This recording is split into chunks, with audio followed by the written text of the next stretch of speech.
ditutup. Banyak organisasi, banyak. Lalu menurut kalian apa tuh gereja sekarang? Apa yang direvisi dan lain sebagainya ya? Oke, sekarang kita lanjut saudara, kita melihat pertemuan berikutnya nanti biasa Pak.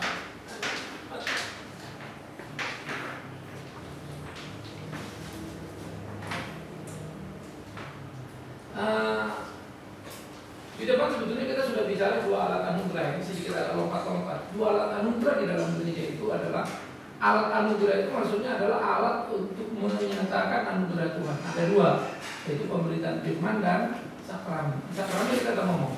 Oke. Sekarang kita akan melihat pemberitaan firman. Nah, sakramen kita akan ngomong ada dua sakramen. Apa?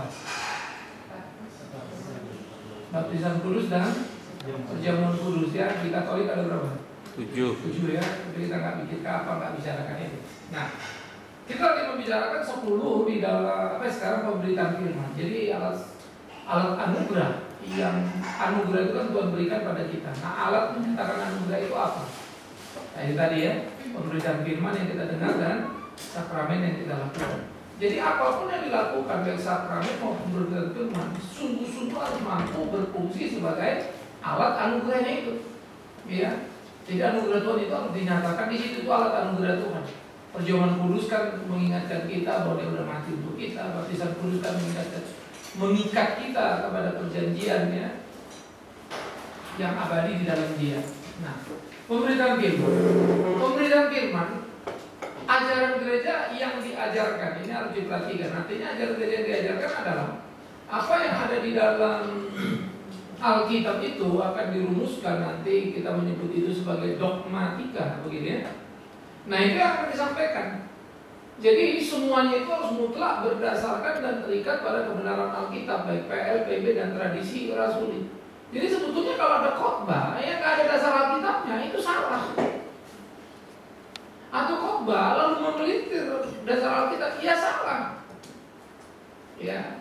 Misalnya kan kalau ada sekarang kita bilang perjamuan kudus itu boleh untuk bayi, belum muncul logika pertanyaan sederhana. Kau pikir perjamuan kudus itu apa? Perjamuan kudus adalah alat anugerah untuk mengingatkan, to remind you, aku mati untuk kamu. Baby itu tahu apa? Oh, tapi kan baby juga menerima anugerah Allah. Lain judulnya.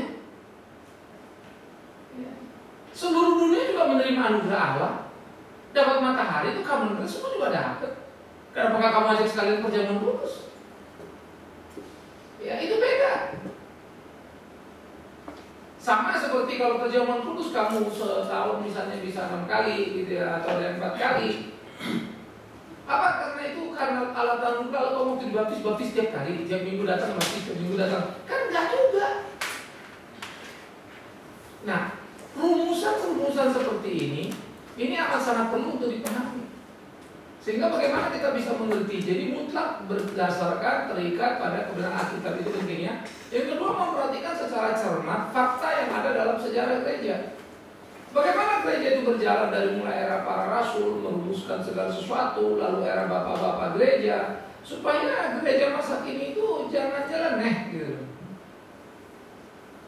Sekarang kan satu pendeta ngomong udah bisa jadi ajaran. Dulu nggak ada itu gereja mula-mulanya tuh mesti konsili bertahun-tahun untuk mendapatkan kesimpulan, memahami sebenarnya ini Alkitab ngomong apa sih. Ya, kita memerlukan dogmatika itu karena apa? Karena di Alkitab itu kan, misalnya Kristus ada ayat ini, ada ayat, banyak sekali kan yang tentang Yesus, lalu dikumpulkan, dirumuskan. Sebetulnya ini Alkitab cerita apa soal Yesus? Itu sebab dia tidak bisa lepas dari PLPB, ya, terus dari antar kitab itu sendiri, antar pasal, antar ayat, dia mesti betul-betul mengikat satu dengan yang lain, ya. Yang ketiga, dibangun dalam koridor teologi reform yang telah teruji dan mendekati kebenaran. Teologi reform bukan teologi benar 100% begitu, enggak ya, mendekati, jangan salah paham. Terus disebut teologi reform tidak sama dengan gereja reform atau gereja reformasi. Teologi reform adalah teologi yang dibangun oleh para siapa? Reformator. Ya. Apa yang dilakukan Martin Luther, Zwingli, Calvin, zamannya terus bergerak lagi, tokoh-tokoh muncul. Jadi itu bukan identik organisasi. Memang sekarang ini kan banyak gereja pakai nama reform. Ya, gereja GRI sebetulnya nama reformasi juga dari nama itu kan gitu basis. Tapi bukan itu. Karena banyak juga teologi gereja yang sebut nama reform, tapi teologi itu bukan reform. Jadi reform menunjuk kepada para reformator yang dirumuskan pada trisola ya, sola gratia, sola fide dan sola scriptura. Ya. Jadi sola gratia hanya anugerah, sola fide hanya iman, sola scriptura hanya Alkitab. Itu basisnya. Jadi kembali ke sana. Ya. Kalau keselamatan itu ya sola Kristos, hanya di dalam Kristus. Ya, semuanya itu untuk solideo gloria, kemuliaan bagi nama Tuhan. Wah, itu perumusan-perumusan ini memang datang terus, khususnya mengenai Roh Kudus misalnya. Ya. Di abad-abad awal sentuhan terhadap persoalan itu sedikit, tapi konteks berkembang. Ketika masuk ke era kosmos, subjektivisme tinggi, Roh Kudus ngomong ini, wah ada lagi persoalan kita. Ayo kita mesti membangun lagi khususnya gereja masa kini pemahaman tentang Roh Kudus itu mesti clear nih. Emang Roh Kudus kayak begitu gitu. Sekarang kan era kejawen semua kita nih. Ya. Era sixth sense. Sixth sense itu yang paling dekat kalau Kristen bahasanya apa? Pimpinan Roh. Sehingga kita mesti menggali lagi. Jadi gereja sepanjang zaman itu terus-menerus berkelahi. Nah, rumusan ajaran gereja ini yang disampaikan ini disebut dogmatika Kristen. Sehingga waktu membuat rumusan seperti ini gereja akan terus-menerus. Karena konteks zaman apa? Berubah. Tapi bukan Alkitab yang berubah ya. Bagaimana menghadirkan Alkitab ini, mendaratkannya di konteks A, konteks B, konteks C. Sehingga memang energi kita ampun. Itu sebab gereja itu dinamis terus sepanjang zaman. Dulu gereja tidak diperhadapkan misalnya kepada bayi tabung. Itu kan isu modern. Ya. Belum lagi cloning. Gereja dulu nggak diperhadapkan pada itu. Ada nggak yang makhluk UFO? Wah, itu kan gereja nggak diperhadapkan pada pertanyaan itu di waktu lampau. Sekarang pertanyaannya enggak. Sebenarnya itu ada nggak sih manusia lain di Mars itu? Piring terbang itu benar-benar nggak ada. Makanya kita mesti menjawab. Ya. Sehingga kita mesti belajar saintik secara luar biasa. Nah, homo itu gen apa bukan? Kalau misalnya gen, dosa apa enggak? Nah, kalau gen kan dia lahirnya memang dari gen bapak emaknya jadi homo, mas dia mau bilang apa? Kan bukan mau dia kan gitu. Wah, ini isu-isu luar biasa. Ya. Karena itu riset-riset seperti ini juga berlaku di Amerika sana. Nah, kita juga mesti ngikutin lagi perkembangan itu. Supaya jangan nanti ditanya apa, jawabnya apa, basi kita, ketinggalan kereta. Itulah menuntut gereja akhirnya terus-menerus mawas diri. Ya. Gereja itu nggak bisa lolos dan terus-menerus harus memperhatikan bagaimana memainkan perannya itu ya. Sehingga gereja sungguh-sungguh dimampukan untuk menjawab zamannya, tidak jadi bengong gitu. Ini sangat perlu sekali. Nah, oleh karena itu pemberitaan firman, ketika orang sekolah, ketika kalian sekolah selesai, lalu udah selesai, udah belajar kita, enggak apa mati. Karena di mana kamu ada satu konteks yang kamu mesti jawab. Gimana rumah tangga kalau sudah bola balik ribut melulu, kadang-kadang main tangan, boleh cerai? Itu problema-problema tampaknya sederhana.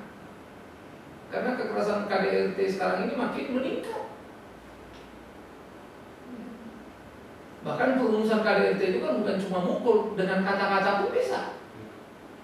Waduh, kalau dibilang KDRT itu yang mana yang dirumuskan, yang boleh cerai apa nggak boleh cerai? Waduh, ribet amat ya. Terus kalau boleh kenapa, kalau nggak boleh kenapa? Wah, kelahi lagi. Tapi memang ini problem gereja. Ya, dan problem ini nggak akan pernah selesai. Ya. Oleh karena itulah pemberitaan firman tadi harus betul-betul menjadi satu pemberitaan yang bisa dipertanggungjawabkan, gitu ya. Jadi perhatikan tadi, mutlak berdasarkan dan terikat pada kebenaran Alkitab, LPB tradisi Rasul ini. Mutlak, ya. Memperhatikan secara cermat tadi fakta yang ada dalam sejarah gereja. Dulu gereja kecemplung, kenapa? Harus jalan bagaimana? Ya.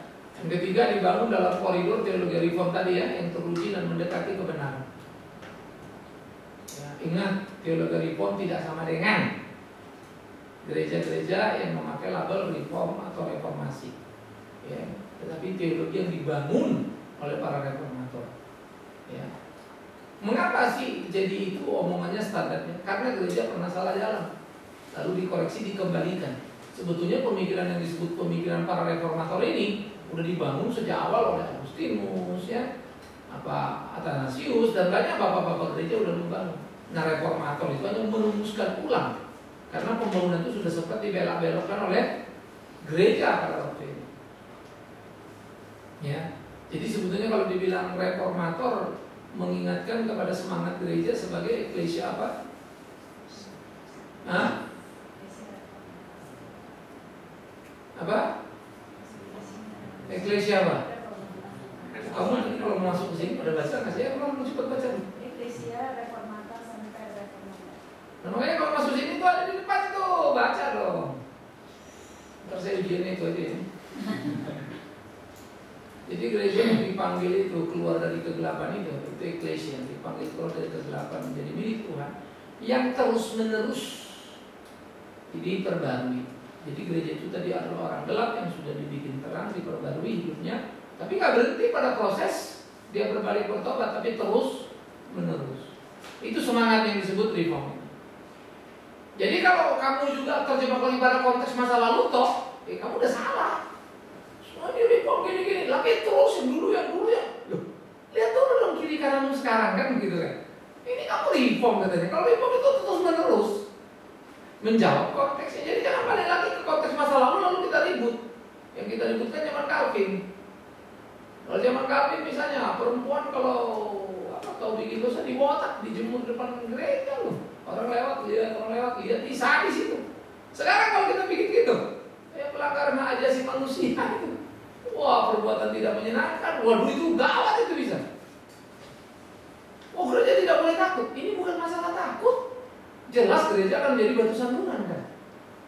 Hukumlah, tapi kan ada bentuk yang legal orang diakui oleh negara. Ya. Enggak gampang. Ya. Oleh karena itulah yang hadapi hal begini nih menjadi satu bagian yang sangat sangat penting untuk kita pahami bersama. Pak, apakah berarti gereja harus kompromi dengan kebenaran aja? Oh tidak, makanya kan salah tetap salah, tapi bentuk penghukumannya nggak bisa lagi kamu buat takut seperti tadi kan? Mungkin diekskomunikasikan. Kayaknya kalau bisa ikut lagi kegiatan gereja, bisa organisasi kan bisa. Ya, artinya kita tidak mau pelayanan untuk melayani urusan-urusan lainnya selama dia tidak membereskan dirinya. Makanya sudah disebut penggembalaan khusus. Tapi bentuk-bentuknya yang berbeda, sehingga ekskomunikasi dulu dan sekarang nggak bisa main gerabak bergerubuk begitu aja. Tadi Bapak kan menyatakan bahwa alat anugerah Allah itu kan ada dua. Nah, tadi yang pertama itu memberikan firman dan perjamuan kudus. Sakramen perjamuan kudus. Nah, yang saya mau tanyakan ini, tadi Bapak bilang bahwa kalau perjamuan kudus itu hanya untuk orang yang sudah dewasa. Terus bagaimana dengan sunat yang diwajibkan waktu perjanjian lama untuk anak yang memang masih umur dengan konteks waktu pas awal kamu nggak dapat sunat paralelnya apa? Baptis bukan perjamuan kudus. Makanya saya bilang tadi lah kalau perjamuan kudus setahun 4 kali, kita dibaptis setahun berapa kali? Masa kalau banyak tiap tahun dibaptis? Maksudnya kalau misalnya dalam konteks sekarang baptis Pak, itu kenapa sampai mungkin orang berpikir bahwa kalau misalnya perjamuan kudus hanya untuk orang yang sudah dewasa, kenapa juga untuk baptis itu harus? Ya kan dia bilang baptis itu terikat kepada perjanjian kekal Allah kan? Perjamuan kudus mengingat, bukan terikat. Mengingat dalam konteks itu bukan kamu masuk dalam perjanjian itu, mengingat kasih karunia penyelamatan oleh Yesus Kristus yang berbeda dong. Satu perjanjian, masuk dalam perjanjian, membuat perjanjian. Mana ada perjanjian bolak-balik? Kalau bolak-balik bukan perjanjian namanya. Ya. Nah, yang kedua kan mengingat, peringatan. Jadi karena itu peringatan akan, bukan inilah perjanjian antara aku dan kau. Sunat itu perjanjian. Ya, baptis itu perjanjian. Bagimu dan bagi anak-anakmu lah janji-janji. Beda ini. Jadi bumi langit itu bedanya. Makanya memang jadi perlu pemahaman itu clear dulu. Apa itu perjamuan kudus? Apa itu baptisan kudus sebagai sakramen? Ya. Jadi baptisan kudus itu perjanjian. Nah, ada perjanjian dibuat setahun tiap kali. Itu perjanjian yang kalau diamandemen terus menerus, artinya perjanjian itu kuat atau lemah? Lemah. Banyak gereja tanpa sadar nggak ngerti memang ya. Memang saya juga bisa ngerti, mereka nggak ngerti hukum. Hanya baptis ulang. Sebetulnya itu memperlemah perjanjian. Nah, kalau gitu yang kemarin gimana? Akhirnya perjanjiannya tidak tergantung lagi pada siapa? Tuhan, tapi siapa? Gereja. Bicara gereja baptis itu gitu, ya udah ikut. Ngerti? Nah, kita makanya belajar konteks itu harus betul-betul mengerti. Ya. Jadi lihat apa itu bedanya baptisan dan perjamuan. Dua sakramen. Satu mengingat. Kalau mengingat harus terus-menerus mengingat kematian Kristus. Bapak boleh lupa kamu itu. Gitu. Tapi kalau perjanjian yang abadi, satu kali kamu diikat, abadi kamu di dalamnya. Nah, tapi kalau soal orang itu selamat apa enggak? Selamat pasti. Kalau benar. Masalahnya adalah kita nggak tahu dia benar apa enggak. Semua kan bisa dikamuflase oleh gereja kan. Semua bisa jalankan gereja. Gereja ini nggak tahu.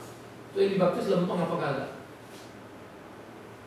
Kalau dipertanyakan Pak, saya kadang-kadang membaca Yohanes 14 ayat 6 itu Pak. Kalau dipertanyakan apakah ada keselamatan di luar Kristus? Karena keselamatan ini kan ranah prerogatif daripada Tuhan. Bagaimana cara kita menjawab itu? Nggak ada. Kalau bilang nggak ada, masalahnya apa? Di luar Kristus tidak ada keselamatan. Permasalahannya kan fakta kehidupan, ada orang yang sama sekali ketika dia lahir sampai meninggal pun dia tidak pernah mengenal Kristus. Makanya itu kan beda dua yang luar biasa. Yesus bilang, akulah jalan kebenaran dan hidup, tidak ada seorang pun sampai pada Bapa kalau tidak melalui aku. Itulah kasih karunia, barang siapa yang percaya tidak binasa dapat hidup yang kekal. Lah orang itu gimana mau percaya? Oh memang nggak pernah tahu, nggak pernah tahu. Lalu gimana orang itu? Itu salah. Ulangan 29 bedakan. Yang tidak selamat, yang tidak percaya dan menolak Kristus. Bukan tidak percaya karena nggak dengar. Jangan bilang zaman dulu. Sekarang di pedalaman-pedalaman itu pun mungkin banyak orang yang belum dengar Injil. Dia pergi ke pedalaman sana atau apa begitu kan? Kriteria kita mendengar orang yang kita katakan masuk mendengar itu gimana? Mendengar Injil tentu mendengar pemberitaan itu. Nah percaya apa nolak itu? Tapi ada dua, satu orang memberitakan, tapi ternyata memang dia salah ngomongnya. Dia bikin gambarkan Yesus kayak dukun, lalu orang itu pikir dukun lebih kuat dari Yesus itu begitu kan kacau balau kan? Tanggung jawab si pemberita. Makanya kan Alkitab juga bilang, kalau ada orang hidup yang tidak mengenal hukum Taurat, tetapi hidupnya sesuai hukum Taurat, maka hukum Taurat itu sudah ada pada dia. Itu Paulus. Nah itu adalah anugerah Allah yang kemudian kita harus hati-hati karena kita nggak bisa pegang semua. Tapi yang transparan buat kita, siapa yang percaya pada Yesus selamat. Jadi kalau percaya selamat Pak. Nanti dulu tidak setiap orang menyebut nama Tuhan masuk surga. Percaya dan melakukan kehendak. Hidup di dalam. Jadi tak bisa asal sekedar berteologi itu bukan. Jadi rumusan ini tidak sebetulnya nggak ada orang bisa membantai. Nggak ada agama lain kayak begitu. Sekuat itu. Tapi itu data Alkitab, bukan asal-asalan kita gitu loh. Pak, ini kan bulan-bulan Ramadan Pak, kita kan nggak suka mendengarnya Pak. Apakah Ustadz yang memberikan perenungan mengklaim kalau kita ini kan katanya orang kafir, dapat kita nggak tahu ini kan itu juga termasuk sudah mendengar? Kita nggak bisa urusan itu, karena urusan mendengar kalau dia nggak percaya pun hari ini lah, besok kalau mau mati dia percaya. Bukan, maksud saya Makanya saya bilang, saya ngerti, makanya saya bilang tadi kalau bilang dengar semua dia bisa dengar, tapi nggak bisa kesimpulan kan. Dia udah dengar nggak percaya jadi neraka, itu yang masalah. Tapi kan dia sudah mengatakan kelompok kita ini kafir, Pak. Loh, si Paulus membunuh murid Yesus. Sesat. Menurut si Paulus ketika Saulus, Yesus itu pengikutnya sesat, dibunuh Stefanus. Lalu dia dipanggil Tuhan, terus mau apa? Sampai Rasul aja nggak percaya, jangan-jangan pura-pura lagi gitu. Jadi harus dibedakan dulu ujung jalan itu. Itu sebab kita tidak punya sedikit pun diberi ruang untuk menilai orang ini masuk surga apa enggak. Itulah yang penting Alkitab itu. Tapi rumusannya sangat jelas. Karena apa? Jelas minit, ada contohnya kok penyamun itu. Bayangkan kalau ustaz itu ustaz kurang ajar itu kita maki-maki, ke neraka kau, gara-gara itu kita ke neraka. Tahu dia bertobat di ujung jalan sana pas mau mati nggak? Karena apa? Menerakakan orang itu adalah pada akhirnya memang kalau kita mau jujur itu adalah orang yang sebetulnya tidak mampu meneropong dirinya. Arogansi keagamannya terlalu tinggi. Alkitab nggak ajar itu. Maka lama-lama saya makin pikir ya arogansi itu lain. Kita nggak bisa semena-mena. Ya. Kita kemarin ada urusan sama orang ya, urusan nikah. Aduh, ngedubul ngomong gitu. Udah kemarin minta ketinggian, lalu datang sama saya ke tempat minta keringan, udah diringan. Udah bayar segini. Lalu SMS lagi, Pak, minta maaf Pak, boleh nggak perpanjang pembayarannya? Ya sudah, jalan terus. Waktu kemarin saya telepon, saya nggak mau bayar, mana perjanjiannya? Balik lagi kan? Waduh, naik darah saya. Udah kasih aja tuh kopinya, anaknya didaftarin kuliah dan segala macam. Jadi anaknya kita kuliahkan, jadi dia ribut sama suaminya di Kalimantan. Itu suami saya bukan saya, dia di sini. Nah kalau lu ribut sama suami kenapa urusan kita? Kita nggak pernah lihat kamu sebagai ibu. Dia tidak bertanggung jawab itu suami saya. Saya nggak pernah minta anak saya kuliah. Ini kan orang sakit jiwa sebetulnya. Anaknya itu kan sudah cukup dewasa. Kalau mau saya hukumkan mah gampang sebetulnya. Sampai saya enak setengah mati. Kayak kemarin datang, ada baju anaknya ditinggal mengambil baju, lunas itu. Prinsip tidak. Jadi ini nggak bisa apa? Nggak bisa. Sekarang jawab ini, kamu mau bayar apa enggak? Mudah lah, udah, kamu nggak usah bayar ini, bajunya kamu ambil. Dia dengar kalimat saya kayak gitu. Ya, mulai hari ini habis hartamu jatuh satu. Biar Tuhan yang ajar kamu. Kalau saya salah, Tuhan hukum saya. Baru kali ini saya ngomong. Dan saya berdoa, jujur aja, Tuhan hukum dia. Tapi saya nggak bisa dengan kuasa saya bilang, lu akan mampus, lu akan hancur, nggak boleh. Ya, saya nggak berharap keadilan Tuhan. Saya nggak tahu lagi. Saya bisa panggil polisi bisa. Kemarin udah naik darah saya karena dia telepon Polres. Bawa satu laki-laki lagi. Saya bilang stop kamu ngerti bahasa Indonesia nggak? Ya mengerti Pak, diam kamu sini. Kamu ngerti persoalan, udah naik loh. Aslinya keluar. Iya. Terusin dari Polres. Ini Pak, telepon dulu Pak dari Polres ini. Dari mana Pak? Terus kenapa? Iya Pak, itu dibalikannya.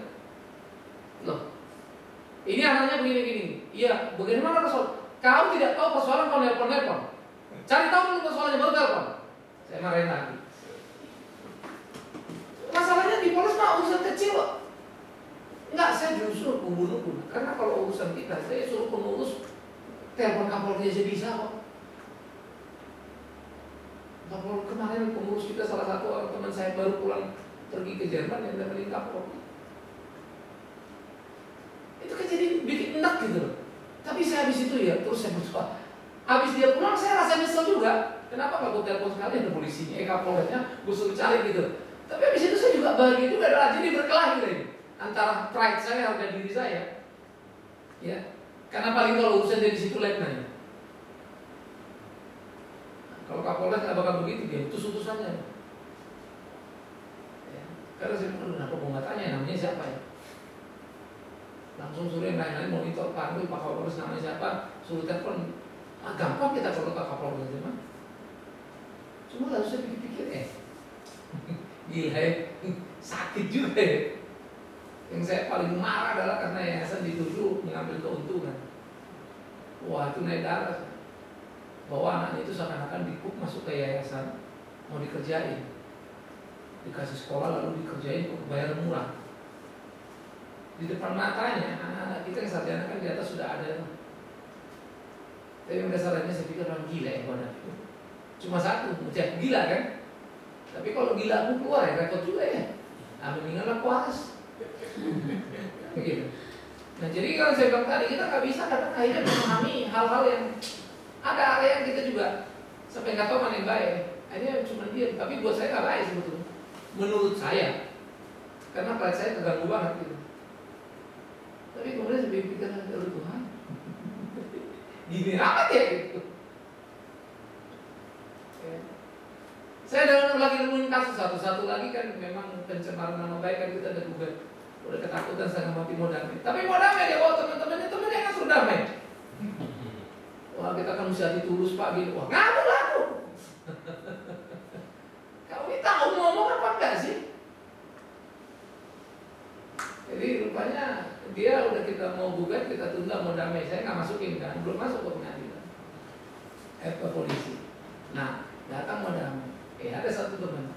Ya ngomong-ngomong kayak lah ngomong-ngomong tulus gitu kan, kita mesti tulus begini kami datang dengan tulus dan tapi dia kelepasan. Ya si Amru juga Pak ya, ada orang kita yang lain kan. Kita juga udah gugat masukin ke ke Mabes juga gugatan. Sampai saya lihat mukanya saya bilang, saya bingung lihat kalian ini jenis apa kalian ini? Kalian ngomong sama saya, datang dengan niat tulus, kalian mau damai, gugatanku yang sudah itu kutahan. Kalian masukkan gugatan kalian yang lemahnya setengah mati. Apa yang kau bilang tulus? Tapi saya berhadapan dengan orang bodoh maaf ya.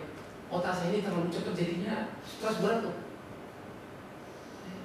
Udah ngomong-ngomong, itu kan kasusnya Yosua Tumakaka. Kami ketemu Pak Yosua itu, maaf ya Pak Bintang, soalnya agak beda. Orangnya lembut, ditanya apapun senyum gitu kan. Menurut saya itu gak pendeta. Untung ada orang seperti aku bilang kan. Karena sudah lembut pun kau bilang, kau hatta juga dia, aku bilang kan. Kalau model begitu semua pendeta rusak lah bikin dunia ini. Bersyukurlah kalau ada pendeta seperti Bintang Sirait gituin aja. Lah dia bilang baik lembut tapi dihantamnya, dipintanya bisa-bisa. Hanya karena uang. Ya. Jadi saya tidak marah kemarin. Jadi saya bilang, enggak kelewatan. Saya sekarang akan udah mau bikin syarat. Kau mau penuhi, tidak ada lagi negosiasi. Saya tidak menghargai orang yang tidak menghargai kebenaran. Bagi saya nggak ngerti. Mestinya kalau ilmu damai, apa? Lu baik-baik dong. Akui kesalahan kan clear kan? Bukan belok-belok, emang kayak ngomongin orang yang mau dipintain. Menurut saya itu amat sangat luar biasa bodohnya setengah mati. Jauh. Gak sama yang bersoal.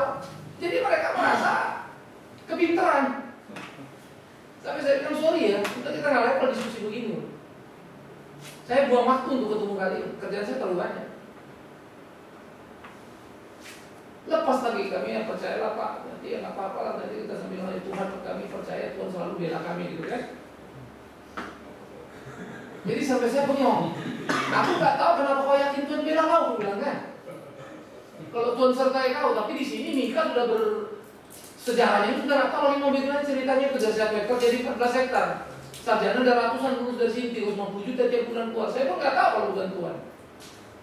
Kalau kau yang tahu makan uang dari sana sini, apakah itu Tuhan? Saya juga nggak ngerti. Hantu ya Pak. Bisa nangkap maksudnya. Tapi saya mulai ketemu banyak orang-orang yang bisa ngomong Tuhan, tapi kelakuan itu udah jelas-jelas. Saya nggak bisa akan. Akhirnya memang saya juga tahu sih sebetulnya ada beberapa pendeta, cuma karena nggak pernah urusan langsung, gila ya kita bilang. Tapi begitu urusan langsung, akal sehat kita ini kan, loh ini kelewatan bener sih orang kan gitu. Ya. Makanya saya sekarang nggak ampun. Lo mau nangis deh. Ya. Saya kamu menghargai kebenaran. Kan orang berpikir gini, Pak, kan Tuhan Yesus juga kan mau saling mengampuni. Saya jawab memang betul. Tapi tolong satu mengampuni. Diampuninya si Petrus yang menyangkal itu. Tapi jangan lupa kau, disuruhnya si Yudas masuk ke neraka. Yudas lakukan yang mau kau lakukan, kan disuruh ke neraka. Tolong sama saya jangan berdebat Alkitab. Kau bilang si pendeta itu lembut. Kalau gitu Yesus kurang ajar. Itu paling gak menurut aku. Apa-apa ngomong gitu. Karena Yesus menjungkit balikkan meja-meja di bait Allah. Jadi bukan pendeta dia kan? Paling tidak menurut kau lah ya. Bacalah meja 2. Jangan diskusi sama saya begitu. Cuma saya gitu. Habis itu, aduh Tuhan, jadi bego amat sih kita ngabisin waktu yang begini-begini. Itu sebabnya kenapa menjadi orang yang disiplin penuh itu balance itu nggak gampang. Saya bilang kasus ini. Tadi saya pikir udah selesai, nah, sekarang ada tiga satu-satu. Kau bereskan satu ini urusan. Yang ini bahasa kalau mau damai. Saya kasih memang 3 loh ya. Tapi memang nggak tahu diri, jadi gue ngerti. Tapi ketakutan. Sebetulnya kita ngebacanya ketawa banget, cuman saya pikir ini memang nggak pernah pusing. Jadi saya nggak akan pernah kasih pengurahan, nggak akan saya kasih receh. Makanya saya suka Alkitab. Tidak semua orang menyebut nama Tuhan masuk surga. Keren ya. Mereka melakukan kehendak bukan quality, it's not quantity. Nah inilah pergumulan merumuskan. Saya mesti bertindak gimana ya? Yang Kristen itu gimana? Nggak gampang. Saya berusaha untuk jujur dengan perasaan saya. Ya, saya doa itu kemarin dari Tuhan. Aku mohon padamu hukum itu. Itulah doa. Dan saya nggak akan cabut doa. Tapi terserah Tuhan. Ya, saya harap Tuhan bermurah hati untuk itu. Itu cerita saya. Agak lucu doanya. Tapi saya nggak mau. Kemudian seakan-akan itu memang Tuhan harus bikin gini. Saya nggak mau. Saya cuma jadi supaya Tuhan bela saya. Padahal persoalan itu kecil, baru saya bayangkan si Daud ya. Waktu dalam pelarian dikejar-kejar Saul itu, apa salah dia tuh? Dia kan justru menolong mengamankan posisi Saul dengan mengalahkan orang-orang Filistin itu. Kok malah jadi berubah gitu? Maka cerita Mazmur itu makin bisa saya pahami lewat peristiwa kecil ini gitu. Ini ya, saya nggak seberat itu loh. Nah, tapi banyak orang sekarang kan sudah main kutu-kutu, termasuk yang kemarin ini. Ya saya sih ya terserah apa Tuhan yang bela saya. Saya sih sudah lihat banyak orang yang macam apa yang menjelek-jelekan saya, ada yang mati latar belakang. Sampai saya jadi ketawa dengarnya kan. Saya kira saya nggak mati. Dia lupa. Dia bekas anak buah saya gara-gara kelawan saya jadi kena masalah. Tapi memang hanya saya lihat psikologi ya. Jadi orang ini namanya defense mechanism. Jadi apa yang dilakukannya itu yang diomongkan. Dia pakai majalahnya cari makan terus sana sini, dia sebut reformator. Saya bilang gila, tapi memang berpikirnya galak. Udah crowded betul-betul. Gak punya malu tuh Pak, setelah saya baca juga tulisan itu. Kalian masalahnya bukan soal gak punya malunya saja, tapi yang saya bilang tadi, the psychological problem memang berat setengah mati. Saya berpikir jiwa baca itu. Memang iya. Itu makanya case itu buat saya udah setengah mati. Tetapi memang begitu. Karena dia takut saya suruh minta maaf dibikin koran. Nah awal 1 kali, sekarang saya tetapin 1 kasus 2 kali, 3 kasus 6 kali. Mau syukur nggak sudah silakan, boleh. Saya mau kasih pelajaran dan kali kalau bicara hati-hati. Tapi saya bangganya, senangnya, puasnya adalah kalau kita nggak pegang bikin salah apapun ya, wah, power kita itu rasanya. Ayo, lu mau ngomong apa? Silahkan. Makin banyak kamu ngomong, makin seneng gitu. Karena semua jadi fitnah kan. Tapi kalau ada dikit aja salah kita, memang udah jadi repot. Ya, karena ini 100-0 soalnya, 100% salah. 80-20 aja bener, masih ada hal yang apa namanya, ada kebenarannya kan. Itu debatable di pengadilan. Tapi kalau ada 100-0 ada fitnah. Kerusakan total. Total dipredikat. Oke, kita lanjut dulu ya. Nah, pengertian dogmatika itu apa? Dogmatika dalam Yunani-nya disebut dogma ya. Yang berarti dalil atau ajaran dari rumusan tentang suatu kebenaran keagamaan. Jadi ada dogmatika Kristen, ada dogmatika Islam, yang macam-macam ya. Di filsafat pun ada dogmatika. Keyakinan terhadap aliran A, aliran B. Karena filsafat itu juga punya aliran-aliran. Dalam konteks dogmatika Kristen, ya. Ini berarti rumusan pengajaran iman Kristen yang menjadi pengakuan iman gereja. yang diwariskan dari masa ke masa. Jadi memang lewat sebuah proses pergumulan panjang. Nah, maka orang suka bilang, kan bapak-bapak gereja dulu bergumul. Yes. Jadi nggak selalu pasti benar. Betul. Terus kenapa? Kita mesti lupa salahnya di mana, kan gitu kan? Nggak selalu pasti besar, betul. Karena dogma itu rumusan dalil oleh bapak gereja tentang Alkitab itu. Alkitab itu kan pecah-pecih, ini Yesus di sini ngomong ini, misalnya kan Yohanes 3:16, lalu Yohanes 14:6, lalu si Paulus bilang Yesus begini, ini kan ada cuplik. Nah, ini kan dikumpulin siapa sih Yesus ini? Nah, itulah rumusan. Dan nggak mungkin nggak bisa ngumpulin itu, mau nggak mau. Manusia berdosa kan nggak ada satu cerita lengkap. Di sini bilang ini gini. Ini apa maksudnya ya? Kan begitu. Sehingga dari semua ini kita kumpulkan data Alkitab, PLPG, semua kita tadi baru muncullah dogma ini. Saya pernah punya pengalaman mendengar perayaan, Pak. Dan kadang-kadang menjadi kesimpulan, Pak. Jadi ketika dia mencoba merumuskan Yohanes 14 ayat 6 tadi, Pak, dia flashback kayak satu, Pak. Di kata pengantar sangat menarik sama saya, cuma sekaligus saya bertanya dari mana dia dapat pemahaman demikian. Dia katakan begini, Pak, ini konteksnya ketika Yesus sudah dekat waktunya menjelang kematian, dia berbincang-bincang kepada muridnya bahwa dia tidak selamanya ada bersama dia. Itu seperti itu dari mana dapat? Enggak, tergantung pengertian tidak selamanya.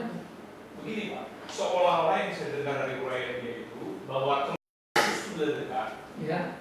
Oleh karena itu dia berbincang-bincang kepada para muridnya yang mengatakan pilihanmu tidak salah, bahwa akulah jalan kebenaran dan hidup, sekaligus mengkoreksi pendapat Thomas yang ketika itu seolah ingin tahu, tapi sebenarnya dia punya keinginan ingin jalan ke surga itu tahu, sekaligus dia bisa ke sana. Padahal proses iman Kristiani kan jalan ke sana itu kan anugerah. Jadi yang menjadi pergumulan saya tadi, dari mana ini si hamba Tuhan ini bisa mengolah seolah-olah kan dibaca itu tidak kelihatan gitu. Oh, itu mah relasi. Pertama tidak selama-lamanya, tapi Yesus sendiri kan ngomong, aku akan minta roh penghibur datang padamu, sehingga dibuatkan tidak selama-lamanya. Tapi pengertian tidak selama-lamanya jadi masalah. Pergilah aku menyertai kamu sampai kesudahan zaman. Itu juga kalimat Yesus. Maka tidak selama-lamanya apa maksudnya? Secara fisik iya. Tapi bukan berarti Yesus mati tidak menyertai. Dia kan Allah yang hidup itu. Kalau begitu berlawanan dengan kalimatnya di Injil yang lain lagi kan. Aku mengutus kamu, pergilah dan aku akan menyertaimu sampai akhir zaman. Selama-lamanya. Ya kan? Nah, tapi bukan dalam bentuk sama-sama fisik. Yang kedua, bahwa murid-murid berasumsi Yesus jalan keselamatan. Enggak salah mereka milih. Saya pikir itu sudah agak sedikit lari. Karena apa? Murid masih dalam proses. Murid itu bukan kita yang sekarang ini ngomong begitu. Makanya sih murid-murid ini begitu mati lari semua kok. Kalau sudah yakin bulat begitu ya mereka di situ nggak bakal lari. Dia nggak mengatakan itu. Dia hanya ngasih satu statement. Pilihanmu tidak salah. Loh, makanya itu bukan, makanya dibilang tadi kan pilihanmu tidak salah tadi. Ternyata salah. Loh, kalau memang pilihan mereka tidak salah, mereka pegang dong. Kan gitu. Makanya sebetulnya dialog itu menunjukkan masih kebingungan daripada murid yang ingin tuntas. Apa itu bukan sekedar konfirmasi kepada murid ya? Loh bukan, itu justru statement. Jadi waktu bilang kembali ke rumah Bapak, murid-murid masih memandang itu sebagai satu bentuk manusiawi. Jalannya mana? Sehingga waktu mengatakan jalannya justru jawabannya sangat filosofi. Ya kan? Kalau Siddhartha Gautama bilang jalan itu perbuatan baik, perkataan baik, dan baik-baik yang lain. Muhammad bilang amal ibadah. Semua orang menunjukkan jalan. Tapi dia bilang AM. Dan itu bentuknya bukan kata benda, kata kerja. Ya. Yang kedua ketika dibilangnya akulah kebenaran, membenarkan. Karena memang dia udah ngomong di ayat 13 kan, memang kamu sesungguhnya sudah bersih tapi belum semua kan. Waktu membasuh kaki murid-murid. Sehingga 13 dilanjutkan ke 14. Kehidupan karena dia akan menghidupkan, kamu tidak akan mati. Makanya dibilang di ayat atasnya, aku akan kembali membawa kamu ke tempat di mana aku berada. Berarti semuanya selama-lamanya sudah ada. Nah, jadi ada bagian di dalam narasi itu coba dimainkan selalu mau membawa supaya murid ini ngomong. Nah, tidak mudahnya belajar teologi ketika kita lepas begitu aja paradoksnya hilang, bisa jadi jadi rawan pemahaman itu. Maka unsur paradoks tetap nggak bisa hilang, tapi terlalu kental paradoksnya, bingung jemaat itu. Nah, itulah proses belajar yang penting. Suka atau enggak, makanya itu latihan berkhotbah yang terus menerus, orang dilatih berpikir. Kamu sosok tinggi, orang bingung semua pulang, nggak ngerti aku dia ngomong apa. Nah, maka itu mesti tiap minggu itu dicicil. Saya terus terang saja, orang kalau dari katakanlah karismatik atau GPI dengar saya ke gereja, selalu, Pak tadi saya khotbah, dia nggak ngerti Pak. Saya tanya dia, kamu ngerti? Oh, saya sih ngerti Pak. Nah, pertanyaan saya gampang, berapa tahun lalu tuh kamu datang gimana? Iya, saya juga nggak ngerti sih Pak. Karena kamu dengar sudah nggak pernah dilatih berpikir. Dengan khotbah yang haleluya Tuhan baik, semua beres ini, yang begitu-begitu ya. Jadi nggak apa. Nah begitu diajak berpikir, linglung. Padahal bukan saya yang susah. Tapi waktu saya khotbah untuk jemaat itu, buat dia itu terlalu tinggi. Terlalu berat khotbahnya. Padahal bukan berat khotbahnya. Kamunya terlalu jauh. Ke bawahnya kan begitu. Nah, kamu sih naik dong. Padahal yang dikhotbahkan sederhana semua. Berusaha kita sudah menjaga itu. Nah, itu sebab kebenaran iman Kristen itu bukan berbagai recehan begitu aja. Maka dia perlu pemahaman yang benar tadi. Nah, maka itu ketika seseorang menafsir itu memang perlu hati-hatian. Ya. Jadi Yesus sementara sebagai manusia, mesti ada kalimat itu mau nggak mau. Tapi dia yang adalah Allah itu akan menjemput murid-murid, menjemput kita semua. Itu kedatangan kedua yang dituju. Kan second coming. Namun sebelum second coming bisa aja kita mati duluan, ketemu dia. Jadi perpisahan bukan fisik, justru Yesus mau mengajar bahwa nanti kita akan ada persekutuan abadi. Namanya fisik kan sementara. Itu gambaran-gambaran bagus semua. Nah maka kemudian ketika si Thomas nanya mana jalannya, memang dia mau konkret. Memang itu tipenya si Thomas, si skeptis itu. Orang Yesus bilang si Lazarus lagi tidur, dia tidur sama-sama Lazarus. Maksudnya memang betul mati. Cuma bagi Yesus mati itu sama aja ekuivalen dengan tidur. Tapi si Thomas jangan aneh aja tuh, sama-sama Lazarus tidur deh. Emang lu mati banget? Sehingga diluruskan lagi. Jadi cara-cara itu kalau kita lihat, clear sekali murid-murid itu masih dalam kebimbangan yang tidak sederhana. Sudah menjadi satu perangkat knowledge dalam batinnya, tapi belum menjadi milik sepenuhnya. Sehingga hari Pentakosta itu membuat mereka memiliki kuasa untuk memegang teguh apa yang mereka imani itu. Jadilah mereka saksi yang tangguh. Nah progres yang begitu itu masih nggak bisa dilupakan. Tidak boleh diabaikan itu. Itu mesti diikuti betul.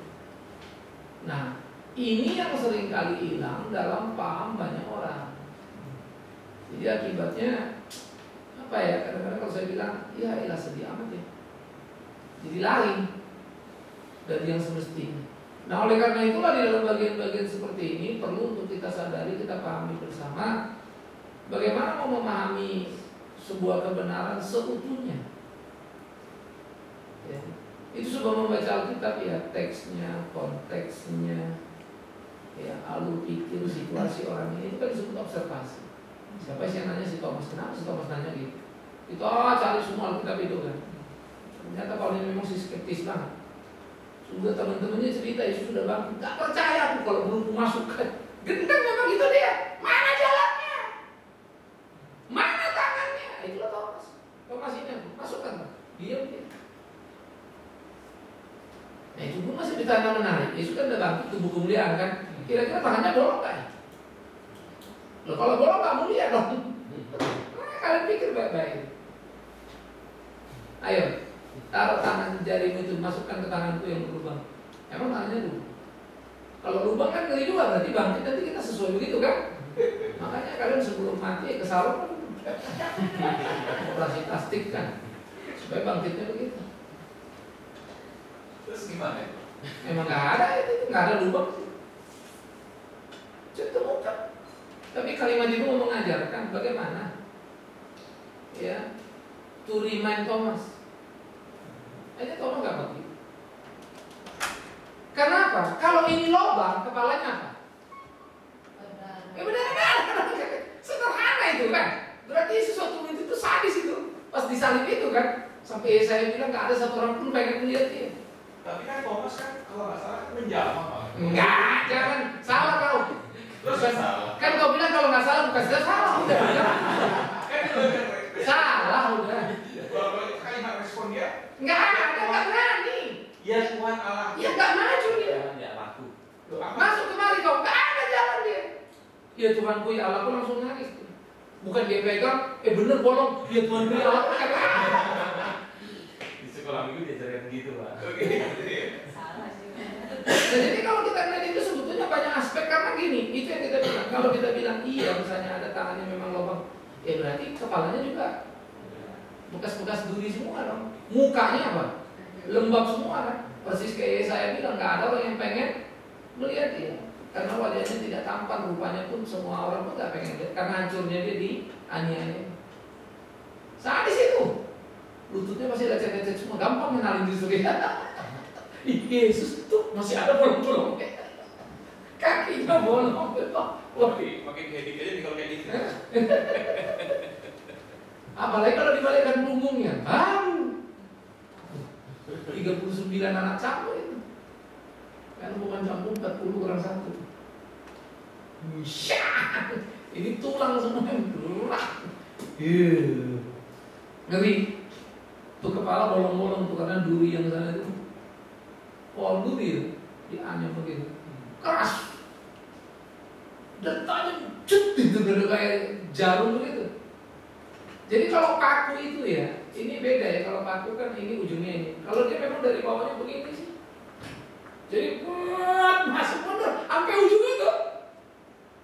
Makanya kan kalau paku itu kan masuk cek ujungnya kan, perlu dorong kan. Karena kan habis itu rata begini kan. Kalau ini memang set masuk nyep di kepala pula lagi. Jadi nggak usah dilihat kan.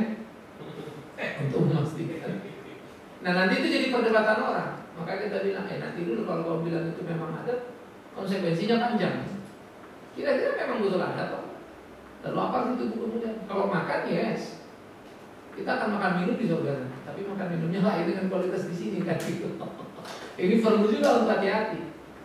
Karena lucu kalau tangannya berlubang paku, kenapa dia bisa lewat apa? Hah? Yesus masuk lewat pintu kan? Lewat aja gitu katanya tubuh kemuliaan gitu. Jadi kan ini hal-hal yang loh, artinya hebat dong. Kalau hebat masa gak 10 kali kan gitu. Ada hal-hal yang memang harus diperhatikan. Tapi itu selalu kalau kita bilang lihat salib, kita ingat Yesus tersalib kan. Mana ada sih tersalib Yesus kan? Tangannya berlubang paku, kita nyanyi. Dia belum udah sembuh itu kan masa kita nggak boleh? Ya enggak lah. Iya kan? Sama lah dia kan udah bangkit tubuh kemuliaan. Nggak boleh dong. Nangkap ya? Jadi ada bagian-bagian menarik maka di Alkitab itu. Nah, inilah waktu mau dirumuskan nanti, ini bagian kecilnya. Karena dogma itu lebih struktur besarnya. Allah, siapa dia? Ya. Oleh karena itu, ini mesti dipahami. Karena itulah gereja itu ya perlu merumuskan pengajaran imannya ya menjadi pengakuan iman gereja yang diwariskan dari masa ke masa tadi ya. Nah, dogmatika dalam gereja selalu mengalami tarik-menarik pemahaman. Ya, ini memang hati-hati ya. Oleh karena itu, sebagaimana disampaikan di awal, dogmatika gereja harus teruji sepenuhnya berdasarkan dan terikat pada ajaran Alkitab. Dulu ada konsili kan, sekarang ada namanya rapat sinode. Contoh, kemarin CRCA di Australia 3 tahun lalu ya, waktu kita rapat agak merebak isu gimana pandangan kita tentang homo. Gereja terima apa enggak gitu. Nah tapi sifatnya lokal gereja kan, satu organisasi gereja. Kalau United Church di Australia, khususnya negara bagian di sini udah terima. Jadi mereka memberkati perkawinan homo. Tapi Melbourne United Church juga maupun Perth belum. Karena sana kan negara bagian itu otonom gitu. Jadi belum terima sama-sama United Church. Nah jadi keputusan rumusan dogma gitu kan, Uniting Church loh ya. Jadi nggak bisa mengatasnamakan dogma Kristen gitu. Jadi lokal-lokal. Kalau dulu kan gereja itu satu rapat kan. Jadi satu keputusan gereja disampaikan semua. Kalau sekarang nggak bisa. Sehingga akibatnya kita sebagai gereja ini mesti terus apa? menatap, melihat, terus berpikir nih, ini gimana nih, berkelahi terus. Ya, ini memang tidak sederhana. Jadi itu makanya dibilang gereja itu sangat dinamis. Maka kalau orang-orang Kristen nggak mau belajar, itu adalah pengkhianatan terhadap tugas gereja. Bagaimana kau mau menerangi dunia ini? Kalau gitu Pak, idealnya untuk mengeliminir jurang atau gap itu semakin jauh, layaknya denominasi ini banyak berkomunikasi Pak. Jangan bilang layaknya, itu mah sudah seharusnya. Tapi namanya manusia berdosa kan, susah itu. Karena bangga masing-masing dengan Dosanya. apalagi saya ketemu Tuhan, ada susah lagi kita kan. Dia ketemu Tuhan ngobrol-ngobrol, kita padahal papasan kan. Soalnya kita nggak tahu waktu papasan Tuhan ngomong apa, kita nggak jelas. Dia ngobrol katanya, susah. Jadi kita seringkali akan berdebat hal-hal yang akhirnya ini apa yang mau diomongin? Memang begitu. Itulah situasi kita ya.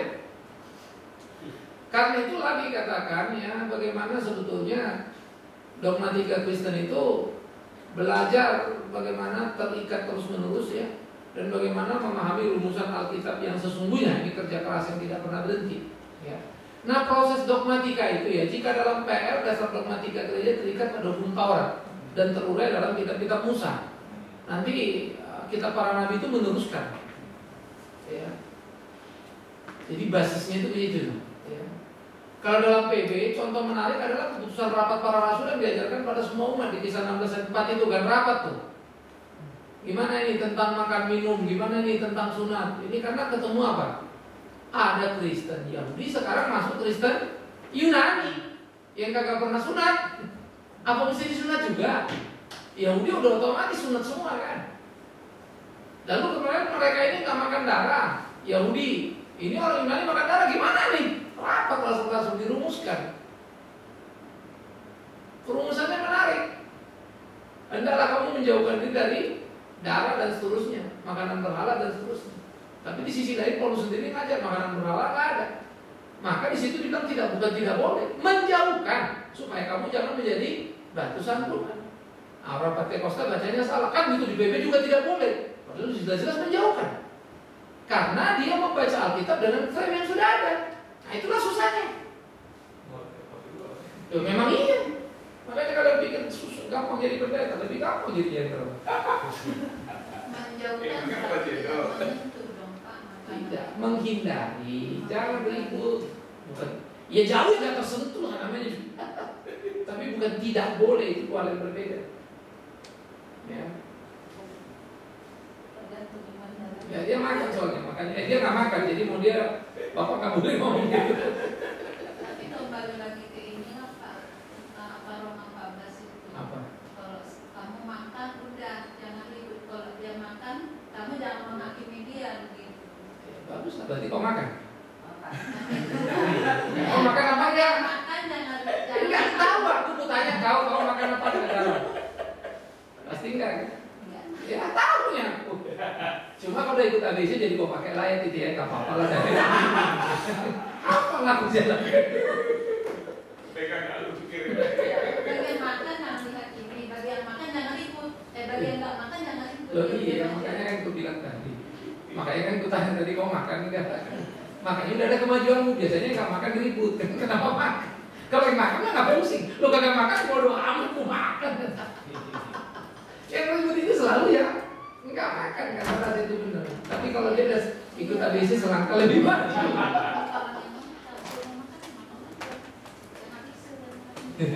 Udah nanti kita makan ya. Oke, jadi kalau kita lihat di dalam PB ada rapat para rasul. Nah sekarang ini rapat sinode. Tapi cuma tadi ingat ya, kalau dulu kan Kristen itu rasul itu satu. Lalu waktu kita masih Katolik ya gereja itu satu, tinggal dari berbagai cabang-cabang datang kumpul kan, uskup dari ini, uskup ini kumpul. Sekarang, pada mabok, mana bisa gereja A undang gereja B untuk konsili bicara tentang perumusan doktrin ya, makanya kelahiran. Jadi pada zaman dulu itu perlu ada denominasi gereja. Oh, bukan zaman dulu sampai gereja Katolik. Sesudah keluarlah Protestan baru. Tapi sebelumnya abad 3 Greek Church sudah keluar kan, gereja timur kan udah pecah dua. Gereja timur, gereja barat. Ya, habis gereja timur, gereja barat, barat yang berkembang, barat yang pecah lagi. Timur sih nggak pecah-pecah. karena nggak berkembang. Jadi revolusi juga nggak berkembang, jadi nggak bersahabat. Yang berkembang itu, tapi Timur pun sekarang udah mulai ya, karena sudah dari Syria, jadi kan udah mulai beredar kan, Asia. Hanya kita lihat lagi, ternyata kalau dia yang dari gerakan ini, oh begini, yang dari gerakan ini, oh begini, ada juga beda-beda. Nah kalau cuman nggak terlalu kental, sama satu atap gereja Ortodoks itu kan, atau gereja Greek Yunani dulu gereja Yunani karena pusatnya di Konstantinopel. Yang di Roma ini pecah dari Roma, kemudian jadi Katolik dan Protestan gitu. Lalu Protestan pecah-pecah lagi, banyaknya setengah mati, udah tak hitung lagi. Ya, karena dulu Protestan itu terbagi dua, Anabaptis, ya, sama Reformator, Reformasi. Nah, yang Reform, kalau Anabaptis ini Radical Baptism, lalu mereka Radical Reformation, mereka itu yang baptis ulang. Disitulah mulai baptis ulang sampai sekarang. Reform itu otomatis Protestan, Pak ya? Oh iya, karena menuju reformator. Tapi lucunya orang GBI nggak mau dibilang reform, karena nggak ngerti sejarah. Karena reform dianggapnya gereja reform atau gereja reformasi. Inilah kacaunya. Jadi orang kadang-kadang ngomong itu pendeta ini kadang-kadang geli setengah mati, nggak ngerti sejarah. Saya pernah ngomong satu khotbah sampai pendeta, ya Pak Bimbing kita diajarin. Padahal yang ngomong ini pendeta ke saya. Tapi memang saya tahu dia nggak terlalu ngerti teologi. Jadi kadang-kadang geli juga, masa pendeta nggak ngerti teologi itu jadi pendeta bagaimana ya? Mana boleh? Apa yang mau aja? Ya itu harus hati-hati ya. Jadi ini yang kita bilang nggak sederhana. Nah isu dogmatika Kristen itu adalah doktrin Allah misalnya ya, kita sebut teologi. Logi itu ilmu ya. Ilmu tentang teo itu teos Allah. Ilmu tentang Kristos, kristologi. Ilmu tentang pneuma ya, itu roh. Ilmu tentang manusia ya. Ilmu tentang Alkitab dan seterusnya. Nah ini dirumuskan. Dogmatika Kristen itu bilang apa? Makanya nanti sekarang misalnya kelompok Injili misalnya, doktrin Alkitab misalnya, bibliologi ya. Kelompok Injili yakin Alkitab itu tidak salah pada teks asli. Kalau liberal bisa salah, siapa bilang enggak? Tergantung penulisnya, wibawanya juga bisa berkaitan. Udah problem kan? Nah repotnya kita nggak punya lagi wadah untuk mengumpulkan semua lalu berdiskusi. Karena apa? Karena kalau itu dilakukan semua berdiri sama tinggi duduk sama rendah, nggak tahu siapa pemimpin rapatnya. Semua kan ngotot-ngototan benar. Nah itulah yang repot gereja masa kini. Maka gereja ini diperlukan pertobatan sudah dari masing-masing pribadi. Please, istilah back to Bible itu penting. Tapi kacau lagi, back to Bible menurut tafsir tiap hari itu lagi. Makanya paling mudah kalau ikut khotbah kasih argumen Alkitabnya. Kalau mau bahas lain ini gue tunjukin yang bisa jawab. Nah makanya pemberitaan firman di gereja itu harus berwibawa. Ya, dan kita mesti melatih diri. Sekarang kan mimbar gereja itu boleh dibilang isi dagelannya semua banyak banget tuh. Bukan isi kebenaran lagi. Jadi kalau kita misalnya kesaksian menceritakan oh Tuhan baik begini, itu bukan firman, sorry ya. Jangan salah paham. Maka firman itu seringkali disampaikan di gereja itu paling 10 menit. Selebihnya udah cerita. Akibatnya berita 10 menit itu tuh atau dipertanyakan. Benar kan?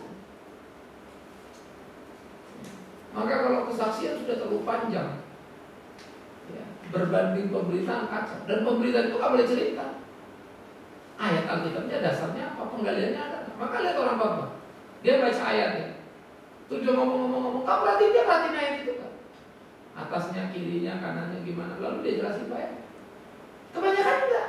Padahal ayat itu sejatinya gak begitu tuh. Cuma karena dia khotbah, kan dia dengar khotbahnya gak ada lagi tuh ayat.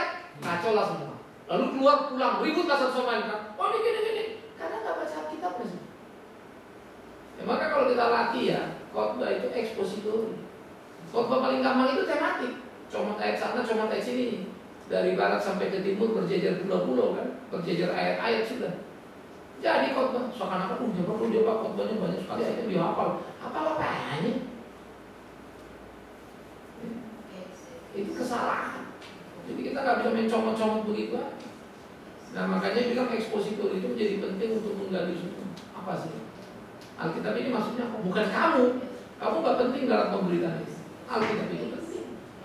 Eksekutor itu sama dengan eksekusi ya Pak? Ya.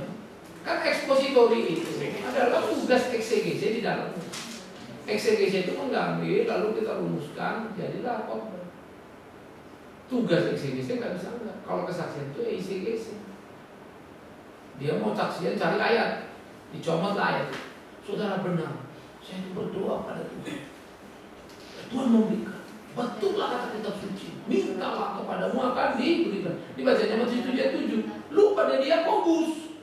Mungkin kau sudah minta tapi Tuhan gak kasih. Ada juga rupanya minta gak dikasih. Tapi gak dibacanya itu. Karena kau meminta untuk hawa nafsu. Sehingga minta masih dikasih. Itu jadi rumusan. Padahal minta dikasih itu ada apa namanya kriteria. Baca dong.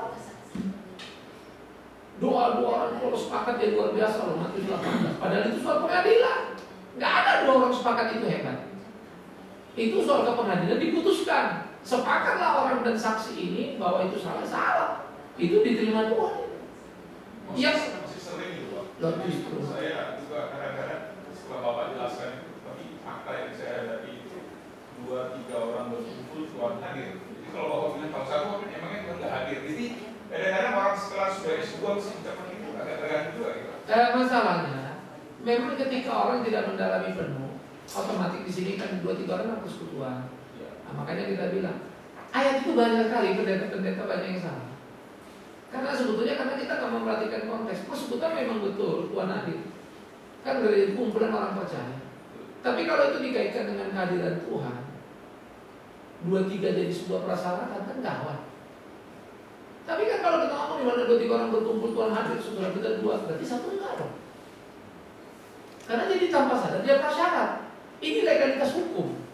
Nah, belum tentu para teolog ini menyadari legalitas hukum seperti itu. Ini mesti berpikir lincah. Kalau orang hukum melihat itu, jadi masalah berat itu. Kalau orang sastra mungkin dia lebih fleksibel. Bisa ngerti ya? Nah, jadi makanya dari perspektif mana? Makanya sebetulnya kita punya khotbah itu tidak boleh sampai bisa digugat orang dari sudut manapun. Nah, itulah berkhotbah. Jadi kalau digugat dari sudut manapun kita punya jawaban yang akurat. Maka kayak doa orang yang sepakat kuat, nggak ada doa orang sepakat kuat. Dari mana kau tahu ukuran orang mau sepakat apa nggak sepakat? Tapi kalau doa orang benar kuat betul. Masa supaya kuat doa buku cari-cari satu orang yang sepakat? Mati berdirilah nanti. Ya, kau sepakat nggak? Enggak, saya saling minang. Loh, kok saling minang? Ternyata sepakat ngomong apa? Satu lagi minang baru kan begitu, nggak bisa begitu dong. Ya, jadi isu-isu ini lagi bangun ya. Kemudian kembali mereka ini liberal tadi dasar mereka tergantung siapa penulisnya maksudnya gimana? Kan udah ikut biologi belum? Udah Pak. Oh, makanya kalian mesti bola-balik ikut kelas terusnya. Siap. Nanti. Jadi kamu buka sekarang supaya ikut lagi kan. Tapi memang perlu ya ikut kelas itu nggak bisa satu kali. Kalian ikut 2-3 kali menarik. Saya harap kalian adalah orang-orang yang mau menginvestasi waktu. Sama kayak minggu depan ini nanti kita ada seminar kan. Anak autis itu mesti belajar. Saya nggak ada pentingnya, bukan. Pendeta itu penting. Jangan sampai kok khotbahnya ditutup ada setannya apanya. Wah kan jadi kacau nanti. Karena banyak orang memandang anak autis itu apa dosa turunan.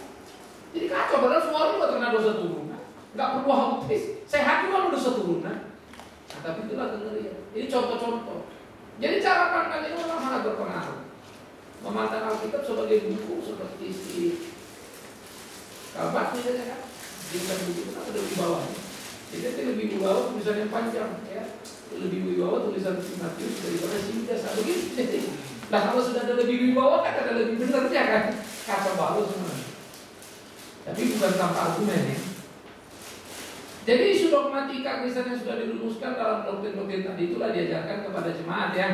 Segala abad, tempat, siapa Kristus, siapa Allah, dan seterusnya. Nah makanya sebetulnya namanya pendeta, dia mesti mampu ngajar kristologi, dia bisa ngajar soteriologi, dia bisa ngajar. Jadi Pak, saudara-saudara Tuhan mengasihi kita, sudah menyelamatkan kita, diberi ketubuhnya. Anak kecil orang sekolah minggu pun tahu. Tapi apa yang kau sebut dengan darahnya itu? Kenapa darahnya menyelamatkan saya? Kenapa Yesus itu bisa menebus dosa? Oh itu mesti tuntas. Jadi Yesus itu Tuhan apa bukan? Tuhan, kalau Tuhan kenapa bisa mati? Oh itu manusia, lah manusia lah Tuhan.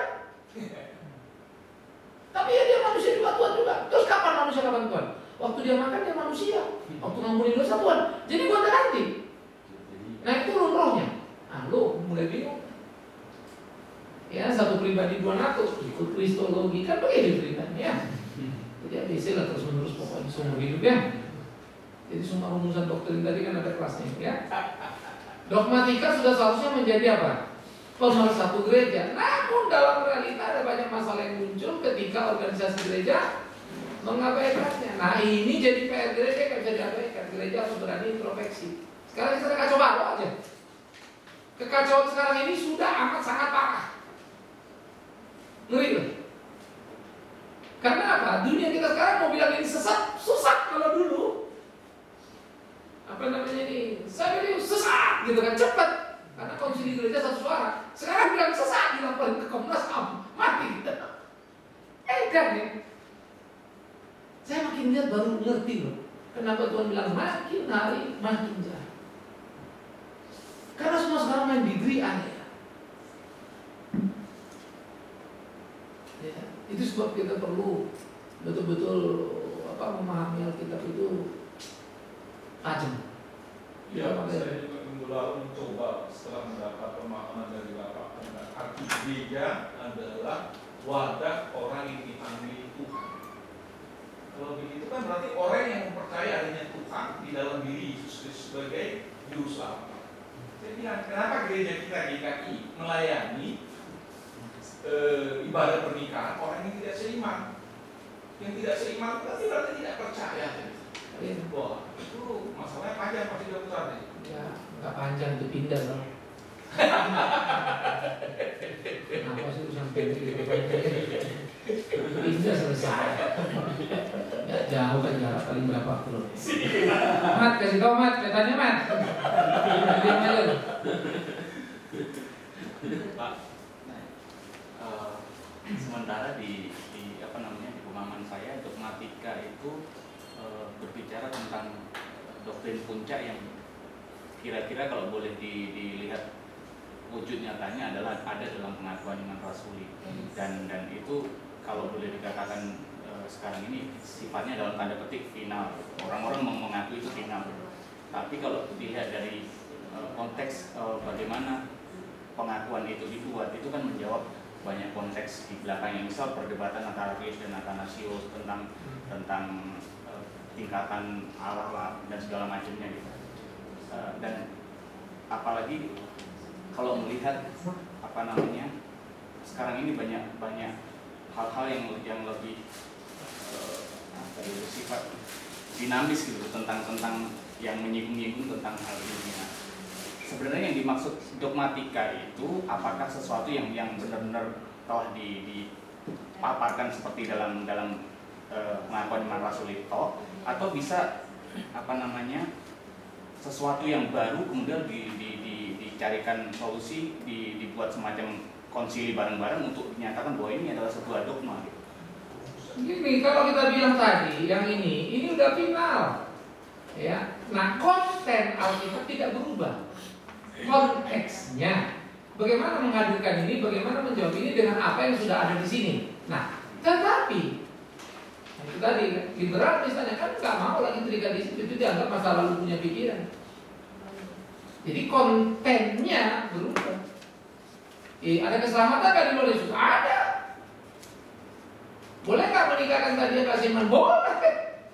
Nanti homo dosa kan? Enggak. Nanti tinggal tunggu aja tuh kayak Uniting Church kan. Sehingga mereka akhirnya membuat satu dogma baru terhadap apa yang disebut dosa.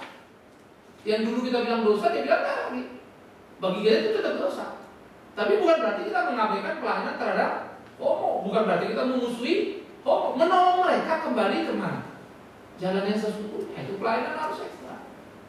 Nah, ini yang memang kemudian jadi pergumulan karena mereka bisa digugat. Apakah kalau kamu memberkati homo berarti kamu udah melayani mereka? Ya nggak homo aja, lu cuma kebaktian, habis itu nggak ada pelayanan rutin kan, nggak ada pembinaan. Itu juga cuma tren kan, masih banyak yang bisa diperdebatkan. Nah, karena itu konteksnya yang kita bergumul. Gimana ya? Ini dosa, tapi bukan berarti musuh dibuang begitu kan? Tapi kalau menurut gimana kalau di sini kan gereja merumuskan. Sebagian orang menganggap dogmatika yang ada itu sebagai tak lebih dari sebagai prinsip semata Pak, dalam artian untuk membawa dia ke dalam konteks sekarang itu masih sulit gitu Pak. Nah, itu yang saya bilang tadi, kalau dibilang begitu maka itu akan jadi debatable. Saya akan jawab tidak. Siapa yang bilang gitu silakan dulu sama-sama, apa yang kau anggap sulit, kasih tahu kan, kira-kira begitu. Nah, itu beranggapan sama-sama bersifat begini. Kalau dia perspektifnya adalah perspektif sains, pasti anggap begitu. Nah, itu liberal. Karena perkembangan zaman nggak bisa begitu. Itu kan pikiran tahun berapa namanya abad-abad 15, 16 kan gitu kan. Dianggapnya begitu. Ini udah abad 21 gitu. Nah, kalau begitu berarti Alkitab apa? Memang bagi dia Alkitab itu tidak final begitu, harus dipahami seturut dengan zamannya. Nah, makanya kalau si James Barr bilang kan, itu kan rumusan-rumusan dari pemikiran orang PL, terus jalan Israel pergumulannya kan, dikatakanlah Allah begini. Sehingga kita nggak begitu dong, itu kan Israel punya, bukan kita punya. Tapi bagaimana cara dia memahami, kita pahami di konteks kita. Allahnya bisa berubah. Muncullah teologi kontekstual misalnya, salib tanpa gagang. Kita boleh ngomong Yesus itu Allah itu ya Dewi Sri misalnya kan, langsung ganti namanya boleh. Supaya orang-orang ini bisa langsung terima gitu lah. Memang ini mengerikan, tampaknya indah, tapi kemudian dasarnya bisa orang-orang karena mesti lepas dari akarnya dia. Ya maklum dong, pergi kemanapun akan melawan kan, akarnya akan lepas. Padahal kita mau terikat di akar, konteksnya yang kita berdebat. Nah, memang sangat tergantung. Itu kita bilang tadi, nggak akan ada lagi konsili yang bisa kita jalankan. Sekarang ini gereja ada di lampu merah aja. Itulah sebab yang kita hadapi sekarang serius. Tapi gereja sadar nggak sadar. Masing-masing merasa apa? Benar pada diri. Makanya sebetulnya gereja itu ketika kumpul okomenya kelas itu semua. Seperti acara di sana Uniting kesatuan gereja itu omong kosong besar itu seremonial. Bagaimana? Nah, lu aja yang 5 pemimpinnya ini kan saya tahu. Ini pandangan teologi belum tentu sama. Jadi bersama dalam seremoni memang nggak terhindarkan. Itulah di dalam Alkitab juga. Ya, bahkan nanti akan tiba saatnya orang menyebut dirinya, akulah Mesias. Maka unsur dalam nabi palsu, guru palsu memang Allah. Ini kita udah lihat sekarang. Walaupun dia nggak sebut dia nabi ya, tapi peran yang dimainkan itu sudah. Walaupun dia nggak nyebut rasul, peran yang dimainkannya sudah. Walaupun juga ada yang menyebut nabi dan rasul. Nah, jadi ini yang mesti kita lihat ya. Jadi memang itu sebab belajar ini nggak berhenti. Hari ini isu kita yang saya bilang tadi, besok C. Kita gereja belum menghadapi persoalan homo kan secara langsung. Ya. GKI sesudah menerima perkawinan beda agama, tinggal dikit perkawinan homo. Itu tinggal nunggu pintu aja. Secara semu itu sudah diterima. Tinggal nunggu konteks budaya bisa terima jalan. Dulu kan sempat geger, beda agama kok bisa. Lalu diberkati.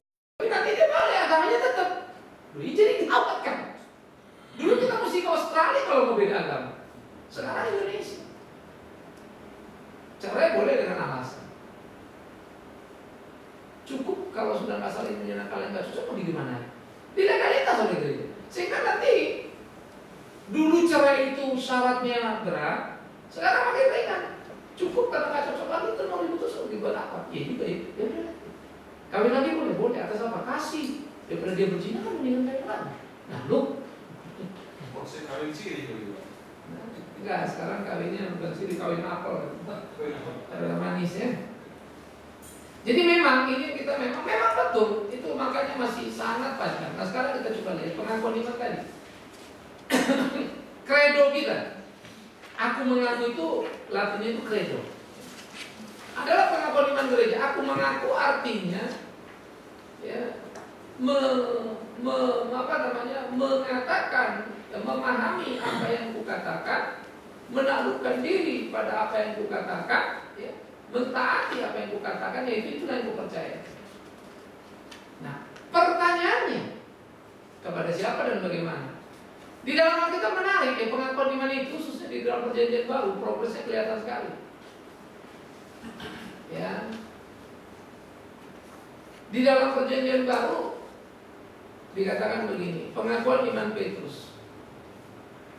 Menurut kalian siapa aku? Petrus bilang apa? Engkaulah Mesias, anak Allah.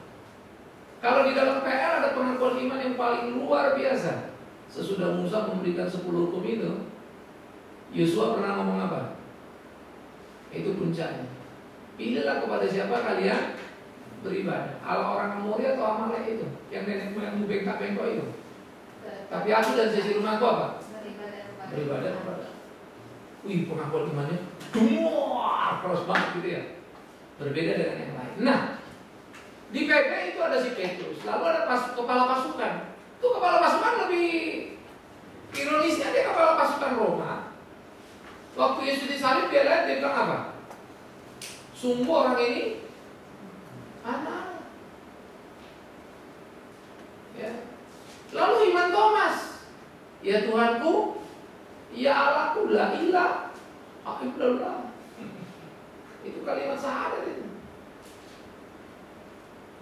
Ya. Thomas duluan.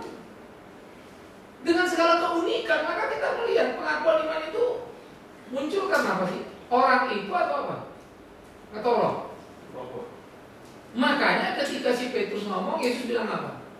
Sesungguhnya bukan kamu, tapi roh Bapakku. Nah, problem kepada yang tadi, Roh Kudus lagi ngomong ke siapa? Tapi kalau kita bilang ngomong kita nggak orang lain, kan kamu dia kan? Kelahiran. Itulah iman. Karena memang tidak bisa dibawa sekedar di dalam ranah debat rasionya.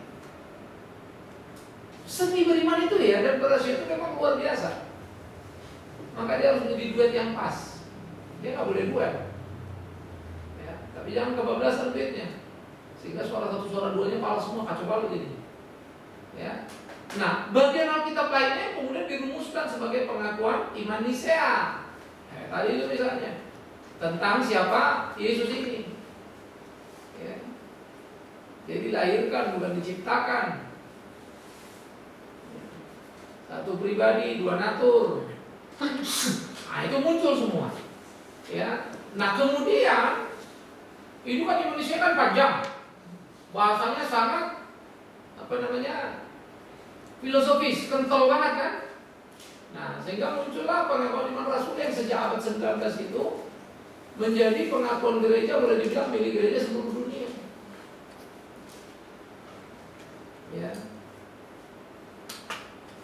Jadi iman Nisea sudah hampir gak dibaca lagi gereja karena panjangnya itu ya. Tapi iman Rasulillah yang diikrarkan, maka dikatakan bersama gereja di segala abad dan tempat, mari kita ikrarkan pengakuan iman Rasulullah sebagai berikut kan gitu. Persoalannya lagi ya, ini dikatakan si Selamat tadi. Semua gereja nggak mengikrarkan pengakuan iman Rasulullah. Enggak. GBI? Enggak, karena ada pengakuan iman GBI. Karunia roh yaitu bahasa roh, apa kalimat? Matang nggak kita? Maka kan saya pikir lu GBI kok bisa amat sih bikin begitu. Tapi itulah berdiri. Dianggapnya ketika itu beda dengan dia itu salah. Tapi nggak memahami sejarah gereja yang panjang itu. Dari mana kau berdiri? Pak, pada saat GBI dikasih izin sama PGI kan apa PGI enggak bisa? Salah kau, nggak ada GBI dikasih izin sama PGI. Berdirinya gereja, izinnya Depak. Lalu sesudah berdiri gereja mau berasosiasi kemana dia? GBI itu dua anggotanya, di PGI anggota, di PII anggota. Global. Makanya kita bilang lagi tadi, kita ini sekarang punya PGI, PGII, PGLII sama lembaga dia ya. PGPI. PDP Pantai Costa itu PGPI. Terus ada Gereja Cina. Baptis Independen. Gereja Tionghoa. Kalau PGTI itu kalau nggak salah masih itu persebutannya gereja-gereja Tionghoa, tapi belum selevel Sudah PGI. kantornya di itu. Iya, dia persebutan Tionghoa, jadi GKI juga masuk PGTI. Jadi tapi GKI itu juga anggota PGI.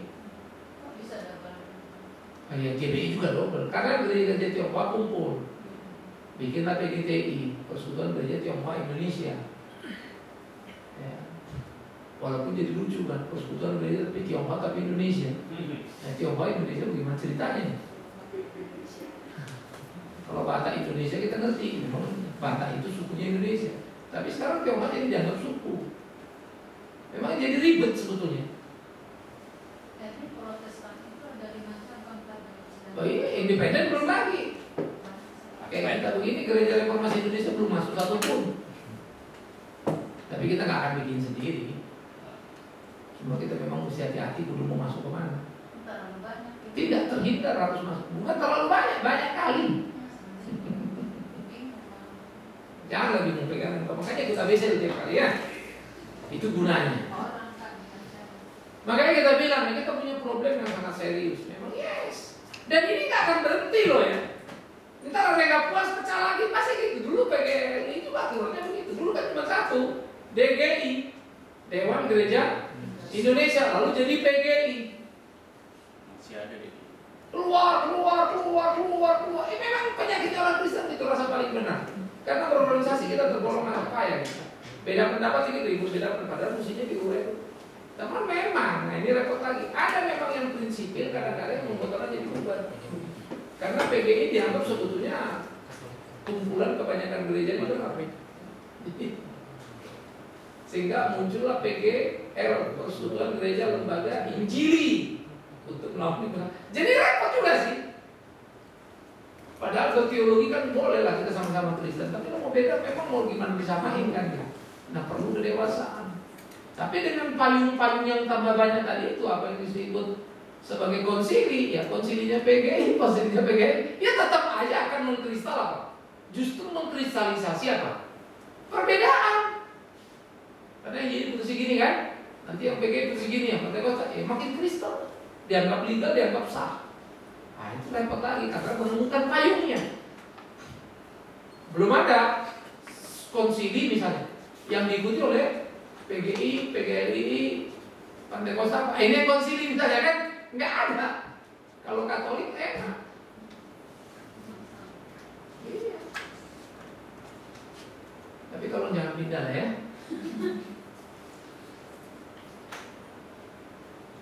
KWI sama Mawi apa bedanya? Majelis Agung. KW kan komi apa? Wali Katolik apa ya? KWI kan?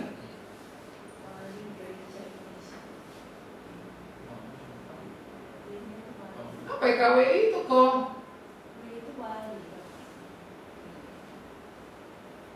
Jangan walubi. Tapi singkatnya apa sih KWI itu sini? Wali Gereja Indonesia.